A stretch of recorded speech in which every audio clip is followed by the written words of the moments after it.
Hello అండి అందరికీ. ఈరోజు చాలా హెల్తీ ఇంకా టేస్టీ అయిన అమ్మమ్మల కాలం నాటి స్వీట్ రెసిపీ ఒకటి చూపిస్తా. స్వీట్ రెసిపీ అని చెప్పేసి ఇదేంటి రవ్వ ఏదో చూపిస్తున్నావు అనుకుంటున్నారా?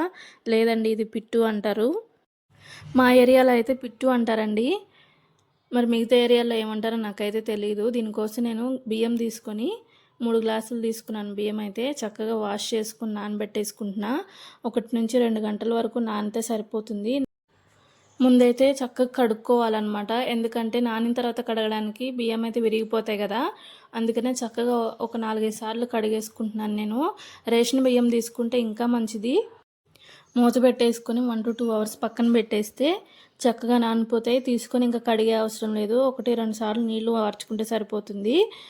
ఆ బియ్యం తీసి ఈ విధంగా క్లాత్ పైన వేసుకొని ఆరబెట్టుకోవాలి. ఎండలో అయితే అస్సలు వద్దు. ఈ ఆరిపోయిన తర్వాత ఈ బియ్యం తీసుకొని మిక్సీలో వేసుకోవడమే. మా చిన్నగా ఉన్నప్పుడు అయితే అడిగి మరీ చేయించుకునేదాన్ని అమ్మమ్మతో. సో ఆ బియ్యం అయితే తిరగల్లో వేసేసి ఇసిరేది చిన్నగా ఉన్నప్పుడు. ఇప్పుడు తిరగల్లో అయితే చక్కగా నూకొస్తుంది, కానీ ఇప్పుడు మనకు ఆప్షన్ లేదు కాబట్టి మిక్సీ వేసుకోవాల్సిందే. మిక్సీ అయినా బరగ్గా ఆడుకుంటే సరిపోతుందిలేండి. బియ్యం అయితే కొంచెం తడిగానే ఉంటాయి కానీ మనకి చెమ్మ అయితే తగలదు. సో అట్లా ఆరబెట్టుకోవాలి. ఈ బియ్యం అన్నీ వేసేసి ఇప్పుడైతే మనం మిక్సీ వేసుకొని బరగ్గా ఆడుకుందాం. ఈ పిట్ట అయితే మనకి లేడీస్కి చాలా అంటే చాలా మంచిది. మెచ్యూర్ అయిన వాళ్ళకి ఎక్కువగా పెట్టేది ఇదే అనమాట. ఇదైతే నూనె చుక్క లేకోకుండా ఆవరి మీద ఉడుకుతుంది. దాంతోపాటు బెల్లం, కొబ్బరి అట్లనే నెయ్యి వేసేసి చక్కగా కలుపుకొని తింటాము. సో అందుకని చెప్పేసి నడుము కూడా గట్టిపడిద్ది అని చెప్పి అంటారు పెద్దవాళ్ళు. మన లేడీస్కి చాలా మంచిది అన్నాను కదా. దీంట్లో బెల్లం యాడ్ చేస్తాం కాబట్టి ఐరన్ ఉంటుంది. నెయ్యి కూడా మనకి ఒంటికి చాలా మంచిది కదా. సో అందుకని చెప్పేసి కంపల్సరీ మెచ్యూర్ అయిన టైంలో అయితే పెట్టేవాళ్ళు.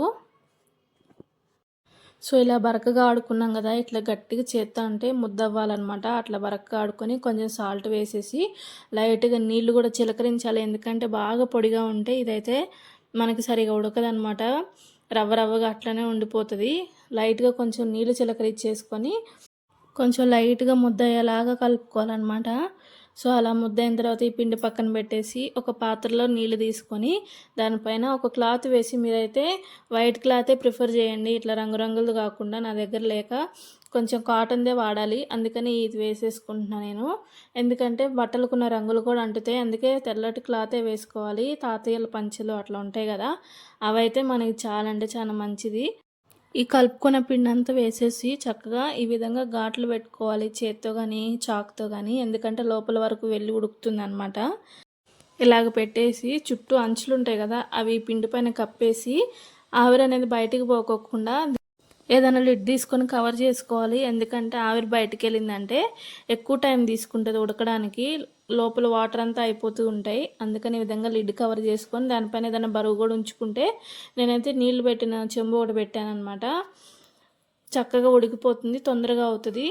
ఇంకా దీంట్లో కలుపుకోవడానికి నేను బెల్లము, కొబ్బరి తురుముకున్నది, దాంతోపాటు కొంచెం నెయ్యి సిద్ధం చేసుకున్నా. ఇదైతే ఉడికిపోయిందా లేదా అనేది ఒకసారి తీసి చూద్దాము. ఇలా తీసిన తర్వాత ఆ పిండిని పట్టుకుంటే మన చేతికి అంటుకోవద్దు. సో అలా ఉంటే పిట్ అనేది అయిపోయింది అని అర్థం. ఇప్పుడు తీసేసుకొని చక్కగా అంత బౌల్లో వేసేసుకొని ఇది వేడి మీద ఉన్నప్పుడే కలుపుకోవాలి.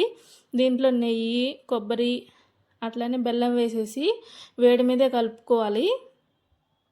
ఇదైతే నెయ్యి, కొబ్బరి పొడి అయితే ఆల్రెడీ ముందు వేసేసాను. ఇప్పుడు ఇంకొంచెం ఉంటే అది కూడా బ్యాలెన్స్ వేసేసి దీంట్లో బెల్లం కూడా చక్కగా వేసేసుకొని కాలుతున్నా సరే కొంచెం వేడి మీదనే కలుపుకోవాలి. ఇట్లా వేడి పట్టకపోతే ఇంకా స్పూన్తో అట్లా కలుపుకోవాలి. కానీ స్పూన్తో అయితే అంత బాగా పర్ఫెక్ట్గా కలవదు. చూసారా, ఇట్లా ముద్దలు చేసేసి పెట్టేదన్నమాట మా అమ్మమ్మ. మన పిట్ అయితే రెడీ అయిపోయింది. మీరైతే లైక్ చేసి సబ్స్క్రైబ్ చేసుకోండి. Thank you.